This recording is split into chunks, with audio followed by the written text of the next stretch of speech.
कभी किसी ने ऐसे कमाल के दो भाइयों को नहीं देखा होगा। जब दूसरे लोग हाई स्पीड ट्रेन से यात्रा कर रहे थे, तब ये दोनों भाई सिर्फ एक जादुई फावड़े के सहारे न केवल एक असली ट्रेन खोद कर निकाल लाए, बल्कि एक निजी विमान भी बना डाला। उन्होंने तो यहाँ तक कि एक टैंक थीम पार्क भी खड़ा कर दिया। दोनों ने सुबह सुबह मिट्टी खोदकर एक चौकोर गड्ढा बनाया, फिर उसे उत्तर की दिशा में बढ़ाते हुए एक क्रॉस के आकार की मिट्टी की संरचना बनाई। दोनों किनारों की मिट्टी को अलग करके उन्होंने दो गोल सिलेंडर बनाए। कुछ सावधानी पूर्वक तराशने के बाद वो विमान के दो इंजन बन गए। बीच में लंबी मिट्टी की पट्टी को विमान के केबिन के रूप में ढाला गया। दोनों ओर बांस की छड़ियों से पंख और पूंछ लगाई गई। दीवारों पर सफेद बादल तराशे गए और केबिन पर बांस की गोल छत बनाई गई। फिर पूरे विमान पर घास और मिट्टी का लेप चढ़ाया गया। अंदर सीमेंट की एक परत लगाई गई। नीचे के चौकोर गड्ढे को स्विमिंग पूल में बदला गया। दीवारों पर सफेद बादल और लाल सूरज की आकृतियां बनाई गईं। जब वे बांस की नलियों से पानी डालने जा रहे थे, तो रास्ते में उन्हें एक भटकी हुई बत्तख मिल गई। दोनों उसे देखते ही सोचने लगे कि आज तो रोस्टेड डक खाएंगे। ये देखकर मुझे भी भूख लगाई और मैंने भी खाना ऑर्डर कर लिया। जब तक मैंने खा लिया, अब पूल का पानी भर चुका था। दोनों भाई तुरंत केबिन से फिसलते हुए नीचे पूल में कूद पड़े और ऊपर नीचे छलांगे लगाने लगे। लेकिन उनका ये विमान पानी में उतरने वाला डिजाइन कुछ अशुभ सा लग रहा था। इसलिए उन्होंने सोचा कि अब कुछ और बनाया जाए। दोनों भाई एक ऐसे उजाड़ इलाके में पहुंचे जहां पक्षी भी नहीं उड़ते थे। उन्होंने एक साथ मिलकर एक चौकोर गड्ढा खोदा और उसे दक्षिण की ओर ढलान देते हुए बढ़ाया। फिर उन्होंने लगातार मिट्टी काटकर दो फिसलन भरे रास्ते और एक सीढ़ी बनाई। एक भाई ऊपर से खोद रहा था, दूसरा नीचे से नाली बना रहा था। दोनों ने बीच में घुमावदार खाई काटी। फिसलन वाले हिस्से के सामने ये जगह ट्रेन का एकमात्र दरवाजा बनी। जहां तक ट्रेन के डिब्बे की बात है, उन्होंने वही तरीका अपनाया जो विमान के केबिन के समय अपनाया था। पहले बांस से फ्रेम बनाया, ऊपर पीली मिट्टी की परत डाली। ट्रेन के असली रूप के लिए उन्होंने खिड़कियां और पहिए भी मिट्टी से तराशे। इंजन वाले हिस्से पर दोनों ने फिर से साथ मिलकर काम किया, क्योंकि ये सबसे महत्वपूर्ण भाग था। थोड़ी ही देर में एक ट्रेन का ढांचा तैयार हो गया। दोनों भाइयों ने पूरे जमीन पर निशान बनाए, अपने पारिवारिक गुप्त फॉर्मूले से रंग तैयार किए और अपने पसंद के अनुसार रंग भरना शुरू किया। मुख्य शरीर हरे रंग का, जो क्लासिक ग्रीन स्किन ट्रेन जैसा था, और उसके साथ काले, सफेद और लाल का मिश्रण। बीच के गड्ढे वाले पूल को नीले सफेद वर्गों में रंगा गया, ताकि वो टाइलों से सजा हुआ लगे। ऊपर घास बिछाई गई, जिससे पूरा इलाका हरा भरा दिखाई देने लगा।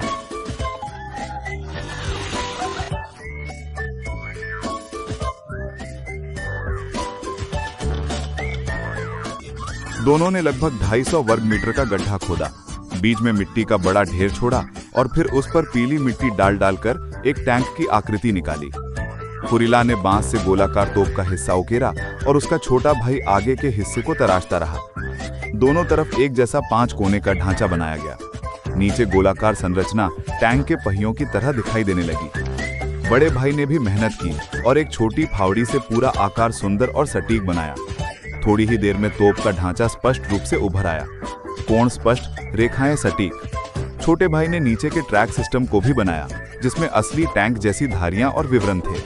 उन्होंने ऊपर W का निशान उकेरा और 4 250 वॉट के हेडलाइट्स बनाए, जिससे टैंक बेहद दमदार लगने लगा। जिसे विज्ञान और गणित आता है, वो दुनिया में कहीं भी नहीं डरता है। सच में ये दोनों भाई लोयांग फैक्ट्री के प्रशिक्षित छात्र लग रहे थे। उनका कवच डिजाइन देखने लायक था, इतना शानदार कि लगता था जैसे मिट्टी से नहीं, किसी लोहे से बना हो। उन्होंने चारों तरफ के क्षेत्र को भी साधारण नहीं छोड़ा। उन्होंने चारों दीवारों पर ऊंच नीच का पैटर्न बनाया, जो युद्ध के ट्रेंच जैसे लग रहे थे। बीच में एक लॉन्चिंग चेंबर बनाया गया। चारों ओर की दीवारें और डिजाइन अब पूरी तरह टैंक थीम के मुताबिक थीं। थोड़ा आराम करने के बाद दोनों ने साथ में शराब पी, हंसी मजाक किया, फिर वापस काम में लग गए। उन्होंने टैंक के आसपास घास बिछाई, बांस की नलियों से पहाड़ी झरने का पानी लाकर बहाया। ऊपर तोप के मुंह में बांस की नली लगाई, जो असली तोप जैसी लगती थी।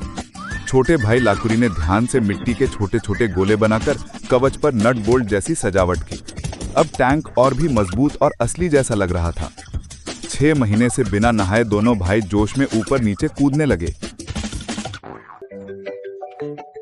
सुबह सुबह 6 बजे दोनों भाइयों ने नदी में छलांग लगाई, पर दुर्भाग्य से लाकुरी को चक्कर आ गया और वो एक चट्टान से टकरा गया, पर वो बच गया।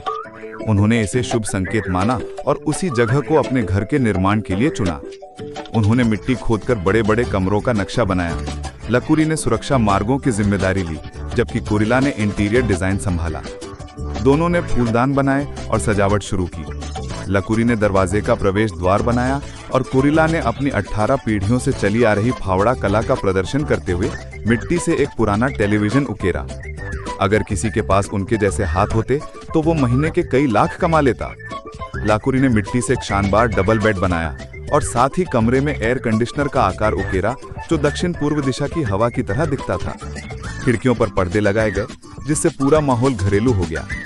उन्होंने लिविंग रूम में चेक पैटर्न वाला सोफा और एक गोल मेज बनाई। चारों ओर यूरोपियन स्टाइल के स्तंभ उकेरे गए। कुरिला ने कमरे के कोने में 2 लैंप, फूलदान और शराब की बोतलें रखी। बेड के पीछे 2 दरवाजों वाला फ्रिज बनाया गया, जिस पर फल और पेय पदार्थों के डिजाइन थे। पूरा घर रंग बिरंगे मिश्रण से रंगा गया, जो देखने वालों को हैरान कर देता था। भाइयों का उत्साह यहीं खत्म नहीं हुआ। वे जंगल में वंगली फलों की तलाश में गए। वहां लाकुरी गलती से गिर पड़ा और उसे कुछ चोट आई, पर उसी जगह पर उन्हें कुछ आवारा कुत्ते मिल गए। इस वीरान पहाड़ी जगह पर अब उन्हें सोने में डर नहीं लगता था। उनका जोश कम नहीं हुआ। उन्होंने मिट्टी से और भी घर खोदे। हर घर पहले से ज्यादा बड़ा और शानदार था। खाने पीने की चीजें भी उन्होंने खुद तैयार की। अपने 1 साल की मेहनत का इनाम देने के लिए उन्होंने एक बेहद खास बड़ा बाबा यानी भव्य महल जैसा घर बनाने का फैसला किया।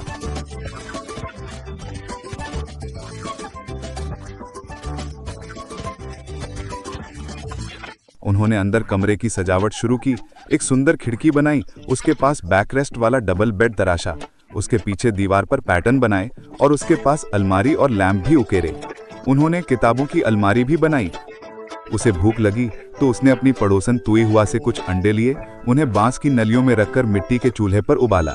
खाना खाकर दोनों ने फिर काम शुरू कर दिया। बांस की पट्टियों से उन्होंने छत की फ्रेम तैयार की और ढकना शुरू कर दिया। शाम होते ही दोनों भाई थके हुए लेकिन खुश होकर अपने बनाए डबल बेड पर गिर पड़े। अगली सुबह उन्होंने मिट्टी गीली की और बांस की पट्टियों से उसे ऊपर छत पर फैलाया ताकि छत मजबूत बने। दोनों भाइयों ने सजावट के लिए मिट्टी की छोटी छोटी गेंदें बनाई, उनमें बांस की पतली लकड़ी डालकर चारों कोने पर लौकी जैसी सजावट की। अब उन्होंने आंगन की योजना बनाई। उन्होंने आंगन में एक शानदार स्विमिंग पूल खोदने का फैसला किया ताकि गर्मी में नहा सकें। उन्होंने मिट्टी से 18 सीढ़ियां बनाई, दोनों ओर बड़े बड़े स्तंभ खड़े किए और ऊपर की ओर एक स्लाइड बनाई। पूल के किनारे पर उन्होंने गार्डों के आराम करने की जगह बनाई, जहां मिट्टी से बनाए सोफे और गोल मेज रखे गए। दीवारों पर फूलदान और अलमारियां भी उकेरी गईं। हालांकि वो दोनों बहुत युवा थे, लेकिन उनके परिवार में पीढ़ियों से रसोइया और कारीगर रहे हैं, इसलिए उनका हर काम बेहद कलात्मक था। उन्होंने मिट्टी से मूर्तियां, फूलदान, दीवारों पर पैटर्न बनाए। सब कुछ पूरा करने के बाद उन्होंने चारों तरफ घास बिछाई, उसे इस तरह से जमाया जैसे टाइलों के बीच घास उग रही हो। पूरा घर अब हरा भरा हो गया। उन्होंने जंगल से जंगली फूल और पौधे लाकर उनसे रंग तैयार किए। इन रंगों से उन्होंने अपने घर और पूल को रंगा। लौकी के शीर्ष पर 7 रंगों की परत चढ़ाई, चित्रों के फ्रेम पर कलात्मक रंग लगाए। पूल में सफेद रेखाएं बनाई ताकि वो टाइलों से सजा लगे। उनका रंगों का संयोजन गजब था। जब उन्होंने पूल में पानी लाने की कोशिश की तो उन्हें एक जंगली मछली मिली। अब रात के खाने की चिंता भी खत्म। दोनों भाइयों ने पहाड़ के झरने से बांस की नलियां लगाकर पानी को पूल में लाने का रास्ता बनाया। पानी भरने का इंतजार करते हुए उन्होंने आग जलाई और मछली का सूप बनाया। थोड़ी देर में पूल भर गया। 2 साल से नहाए नहीं थे, दोनों तुरंत पानी में कूद पड़े। फिसलन इतनी चिकनी थी कि उन्हें कोई डर नहीं था, सिर्फ मजा। घर बनने के बाद उन्होंने सोचा अब कुछ नया बनाया जाए।